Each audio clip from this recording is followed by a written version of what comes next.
possible interpretation, claim to have had close encounters of the fifth kind. This is a new chapter in interspecies communication. Then, don't make any plans for the new year until you've watched our full astrological report with startling predictions for 1993.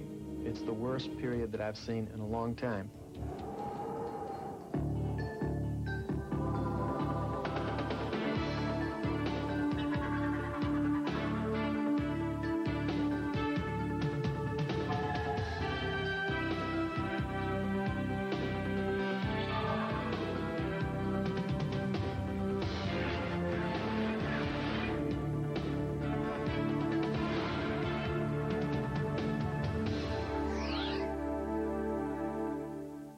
Welcome to Sightings. I'm Tim White. The start of every new year means resolutions that we're determined to keep, and probably don't. And of course, a chance for psychics and astrologers to make their predictions for the coming year. How accurate are these prophecies? And should we believe these predictions about the future? Well, perhaps this year we should pay special attention. Many professional psychics are predicting a 1993 filled with disaster. We believe that at 7:05 in the evening on the 8th of May 1993 there will be one of the largest earthquakes ever to hit California, that it will spread during an 11-minute period when the quake will actually continue all the way up the coast on the Andreas Fault, and that it will start a major disaster on the American continent. A frightening prediction, and one made even more astounding when we consider the source. A 16th century physician, astrologer, and to some a visionary, by the name of Michel Nostradamus. According to some scholars, Nostradamus' predictions about major historical events have proven to be amazingly accurate, even 400 years after his death. Nostradamus was the most extraordinary man of his century. He was known in many circles, known as medical circles, court circles. Many ambassadors used to write terrified letters back to their various kings and queens saying, Monsieur Nostradamus has said so-and-so. We must be careful. For centuries, people have tried to decode his cryptic writings. He has been credited with predicting the coming of Hitler, air travel, great natural disasters, and plagues. There have been many interpreters of Nostradamus, but Nostradamus wrote in very obscure quatrains. First of all, it's hard to interpret it. We find out that you can read anything in it you want to. A new and intriguing interpretation of the quatrains of Nostradamus is being offered by author Peter Lorre. What we did in our book was actually to discover a code, a numerical and a grammatical code, which actually is tricky to begin with, but once you get the hang of it, it's quite simple, which decodes the quatrains and makes them much more fascinating than they are, in fact, on the face of it. Nostradamus often used astrology as what he believed was a scientific backup to his predictions. Astrology is based on the belief that the relative positions of stars and planets have a direct effect on all life on Earth. But can the future really be predicted with any accuracy? Many people do believe that psychics, palm readers, and especially astrologers have a special ability to see into the future. And there are those who turn to countless books and magazines that offer advice and predictions for the coming year. Astrology is both an art and a science. It's a science in the sense that we use the actual positions of the planets. In fact, my computers here have the same planet position tapes from NASA's Jet Propulsion Laboratories in Pasadena. The art end of it comes from being able to interpret these planetary positions and what they mean for a person in their life, in their future, what's happening for them. Computers are the latest weapon in a high-tech arsenal astrologers are using. The positions of the stars and planets for any period of time can be entered and then quickly compared to important information about a single individual, a group, or even a specific geographical region. One of the tips that led me to the realization that there was a strong potential for a moderate to severe earthquake in California the end of June 1992 was the position of Jupiter, the most massive planet that there is, was sitting at the midnight point below the state of California at the time that the biggest earthquake in 40 years hit the Yucca Valley area. In addition to charting the likelihood of catastrophic events and providing individual charts for their clients, some astrologers are also helping some businesses find their way to economic prosperity. I do a portfolio called a company profile, and I take the incorporation date of the business and run it, of course, on the computer. And all of those charts give some insight into the business. As a result of working with Grace, I saw a tremendous turnaround in the income and the volume of activity in my business. Arch Crawford is Wall Street's best-known astrologer. His newsletter was calculated most accurate by Timer Digest for 1991 and 2. I was looking for something, in Wall Street just to give a slight edge. And what I found was startlingly more than an edge. The new incoming administration would do well to consult astrologers. The heads of most governments in the past always did consult astrologers.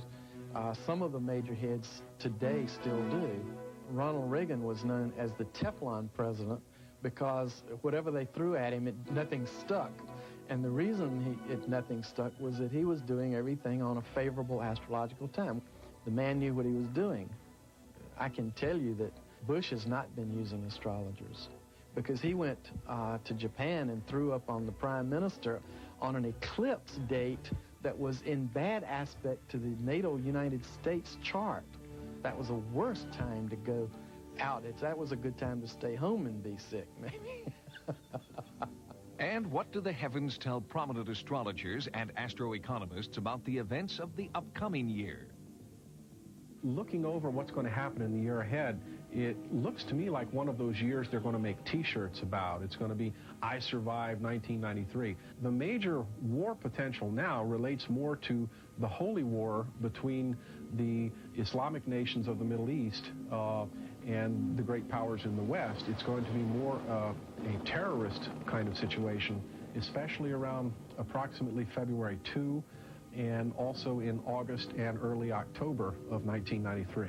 We're going to have another major seismic upheaval in the western U.S., probably California, probably around February the 8th, March the 6th, April the 6th. Those 3 dates are key dates, plus or minus 3 days. I do have a prediction of a high late in April and a very devastating May-June period. It may be another crash. It's the worst period that I've seen in a long time. I don't know specifically how the planets affect Somalia in particular, but I think it's very strange that the United States goes in there on the day of the lunar eclipse, and I don't think that that's a good thing. On a full moon and a lunar eclipse is not a good time to start projects. Nostradamus predicts an earthquake on the west shore, Los Angeles, California, which will be of such great dimensions that the seismic records will be heard not only in New York, but practically worldwide. He gives us May the 21st. Is this our fate, or are these predictions merely random guesses based on an unproved science? And should we take them seriously? Can computers, or the words of a 16th century doctor, foretell our future? We all, of course, want to know what's happening in the future. I think that's something we experienced as a child. If we could just predict the future and know what was going on. Nobody can do it. And the promise of it, I think, is so compelling and so strong that it takes an act of will and a lot of effort to overcome the natural inclination to want to believe that too. For now, only time will tell if it is the astrologers or the skeptics who will be right in the future. Joining us now with more predictions of what lies ahead in 1993 is Gene Avery, world-famous astrologer, lecturer, and author of numerous books on astrology. Gene, welcome to Sightings. Hi, Tim. Thank you. Many of the astrologers that we've spoken to, Gene, say 1993 is going to be a simply awful year. Do you agree? Well, it's not going to be an easy one, let's put it that way. Why? There's an aspect in the skies between Uranus and Neptune that is so extraordinary it has not been around for 165 years. The planet Uranus always describes events that are almost catastrophic. I have to say that word. Gene, people love lists. What are your top 3 predictions for 1993? Do I have to confine them to 3? Sure. I see the stock market starting to get into trouble February, March. I see May bringing earth changes, perhaps in Seattle area. I see catastrophic events with the stock market at that time, and some terrible rumblings in the Middle Eastern countries again. Other astrologers have predicted a major earthquake in California. Another one in 1993. May the 8th, some of them say. How about you? Well, I see earth changes up around Seattle and Utah and Portland. I don't see it in Lower California. Earthquakes north of California? Earth changes. What does that mean? Floods, hurricanes, disastrous weather conditions, but not necessarily the earthquake in California. What does President Clinton have ahead of him, according to the stars? Well, he has a fabulous time ahead. He's going to be a wonderful president. I feel even inspired. He has 4 years ahead with very few difficult aspects. So I think he's going to be a fabulous leader.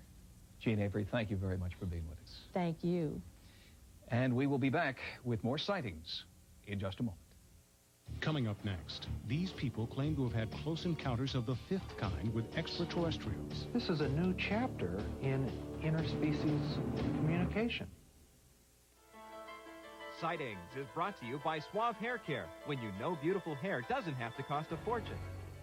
Come on, perk up, perk up. I'm talking about my hair is possessed. What's wrong? It goes every which way. I mean, how come your hair always goes the right way? Suave hairspray. No, the Suave? Oh, great. So I'm running around buying the most expensive brands of hairspray. Well, you just have to get with it. Suave's all you use? Really? That's it. Oh, those are the best ones yet. Except for this hair. Suave. When you know beautiful hair doesn't have to cost a fortune. I hate to be a pesto, but did you know some grated toppings are 1/3 fats and fillers? Kraft is 100% grated Parmesan for 100% great taste. Great-o. We dare you to feel more comfortable this month. You're on. Take new improved Playtex out of its applicator and compare it to the other leading tampon. Playtex is softer and a more comfortable applicator. I'll try it. Playtex, dare to feel more comfortable. Saturday, you'll see exclusive surveillance footage of a suspect who was too hard to handle on an all-new Cops in Fort Worth. Then, witness extraordinary rescues by ordinary people.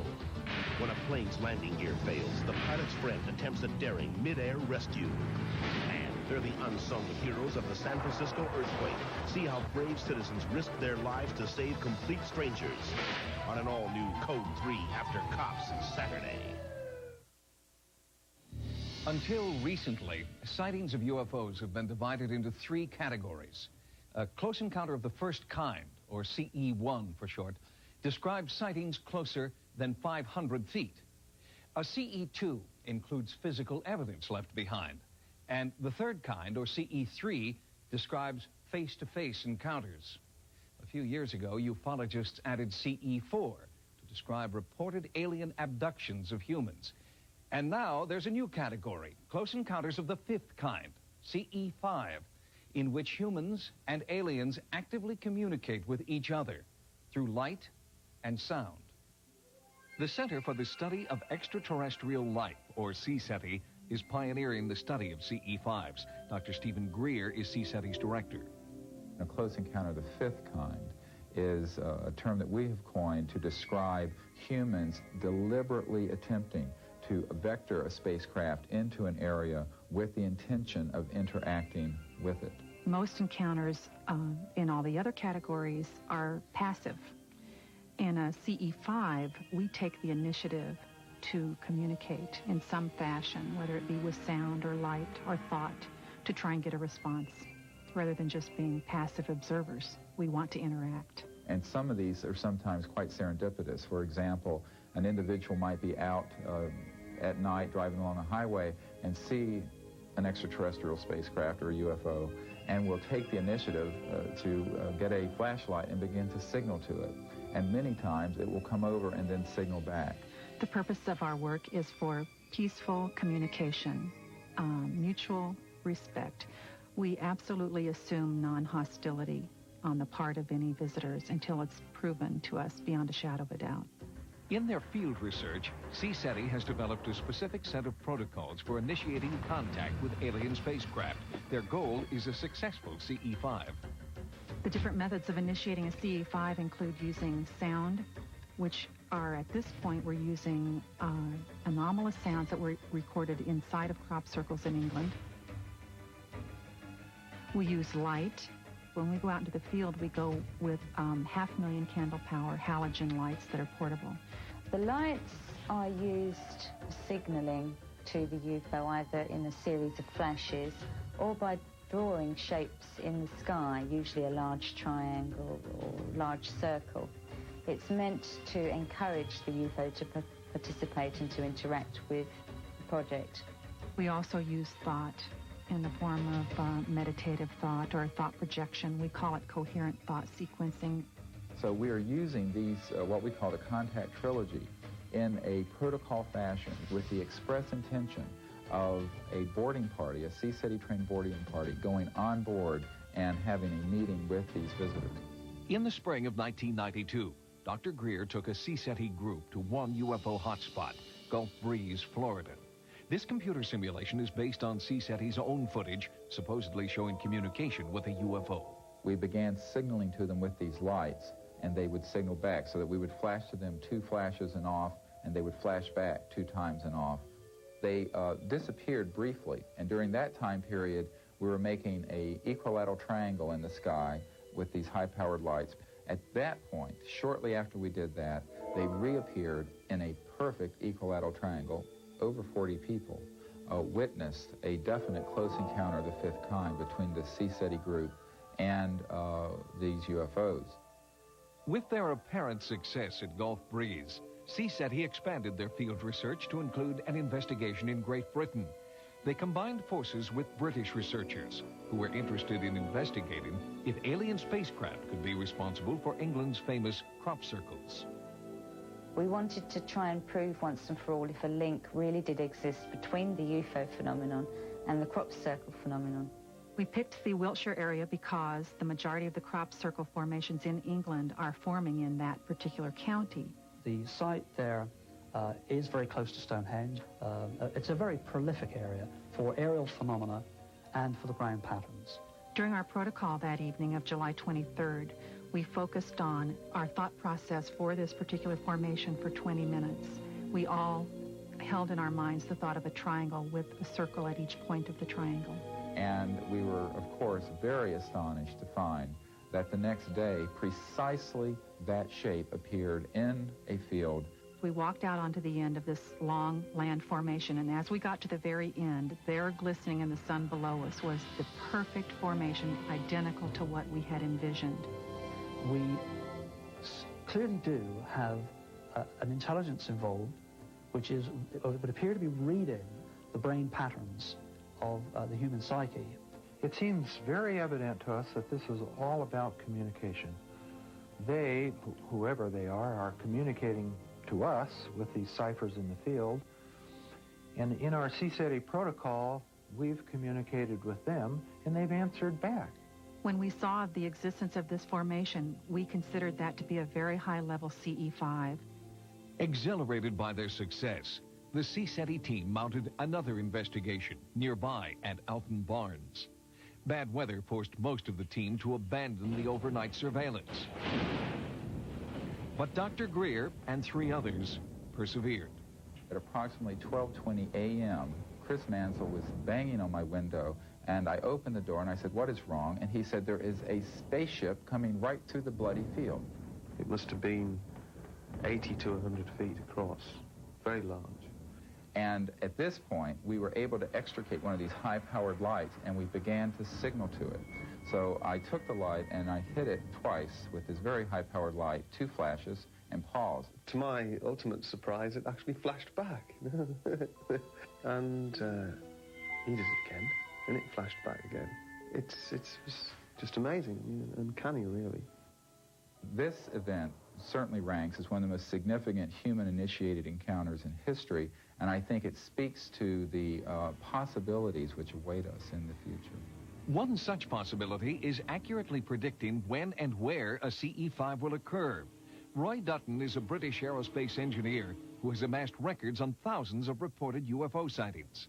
Given a specific location, Dutton believes he can predict the date and time of the area's next sighting. I can very, very quickly produce a predictions graph for any place on Earth. Roy Dutton did predict the events that occurred at Halton Barns. I had just met him that day, the day of the 26th, and he had, for that part of England, had stated that there would be high likelihood of sightings at around 10:30, which is when we did have the first sightings, and then again at 12:30. The sightings which occurred that night were congruent with his predictions. We, in our CSETI work, have communicated to them, and they've answered, well, what are the boundaries of this? This is a new chapter in interspecies communication.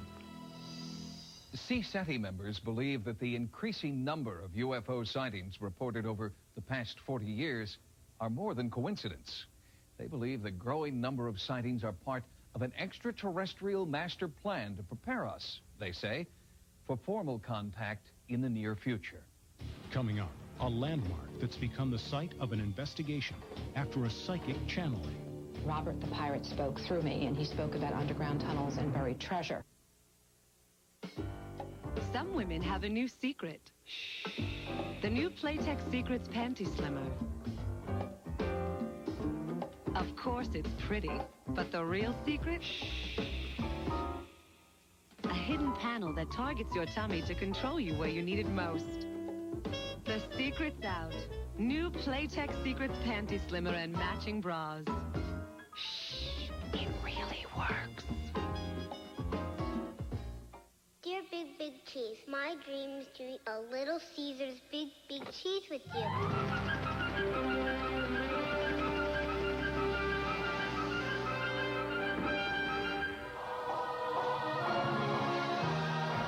Dear Little Caesar.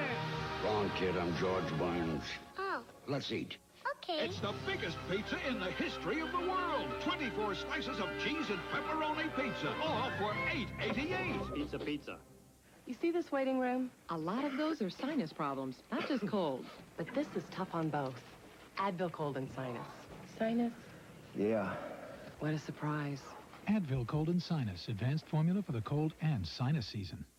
What could be worse than a yeast infection? How about the cost of curing it? Does anything cost less?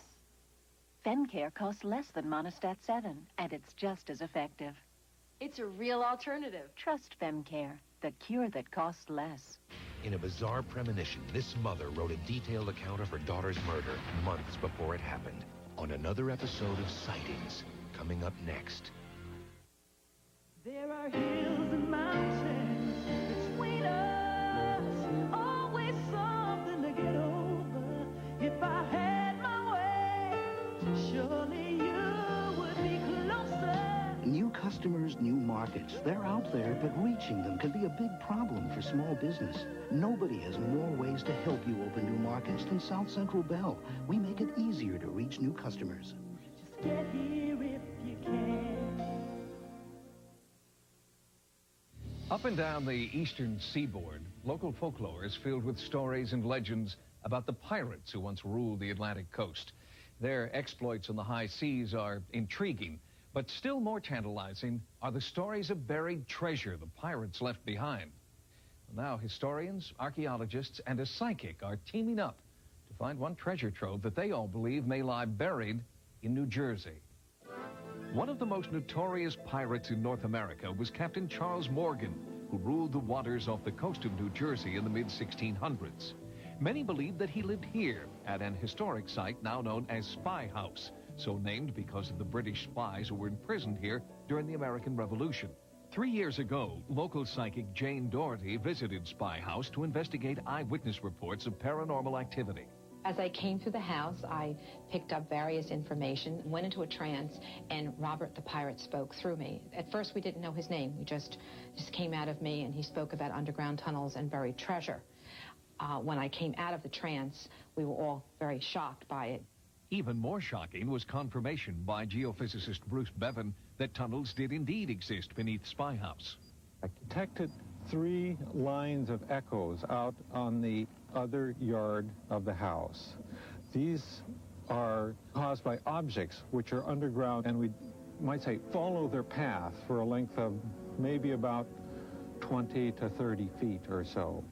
The possibility of tunnels under Spy House does not surprise local historians. When pirates came into shore, what they would do is they would go to the center of the harbor, and then it was believed that they would use the tunnels to bring in goods and to bring in slaves. So there's a very good chance that some of these tunnels are still in existence. In the spring of 1993, scientists from Rutgers University will begin an investigation to determine if there are tunnels beneath Spy House. Sightings will bring you the outcome of the Rutgers investigation. If you've had a paranormal experience, our investigative team would like to know at 1-900-740-SIGHT. Each call 75 cents a minute. Average call lasts 2 minutes, and you must be 18 years or older. Again, the Sightings hotline is 1-900-740-7483. When I get a yeast infection, I want an effective cure at a reasonable price. So I switched from Gynolotrimine to Mycelex 7 because Mycelex has the same full prescription strength medicine, and it costs a lot less. So now my choice, my cure, is Mycelex. The no-nonsense American woman. The no-nonsense Wall Street whiz, Elaine Garzarelli. International pilot, Kathy Lasauce. The no-nonsense neurosurgeon, Dr. Karen Fagan. Now the best no-nonsense ever, with the confidence of triple run guards that stop panty runs where they start. The no-nonsense actress, Celia Ward. People in pantyhose that get better all the time. No-nonsense American woman. This is the plan for the B-2 bomber. This is the structure of DNA. This is a long-distance calling plan. What do they all have in common? You can't understand any one of them. Fortunately, Sprint can decipher long distance for you. With priority service, they'll review your account and let you know if you're on the right plan. It's that easy. And this is how you call Sprint.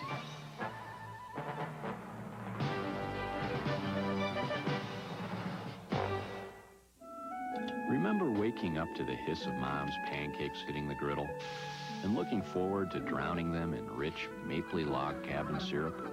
Log Cabin, rich maple flavor and mornings to remember. Listen up, team. You want to keep your sandwiches fresh? Use Ziploc brand sandwich bags with the Gripper Zipper. Tough, tiny teeth you can feel gripping, so you know freshness is locked in. Let's win one for the Gripper. There's only one Ziploc. You said you wanted a change in this country. The new meatloaf sandwich at Burger King. I love this place. Flame-broiled meatloaf topped with ketchup and raw onions on a sesame seed bun. It's delicious. I love this place. Join us next time for new investigations into the unexplained. For Sightings, I'm Tim White. Stay tuned for more sightings. Tomorrow, Texas police are called in when a suspected shoplifter turns violent. See exclusive surveillance video on an all-new Cops in Fort Worth. Then, when a pilot's landing gear fails, his only hope for survival is a daring mid-air rescue on an all-new Code 3 tomorrow after Cops.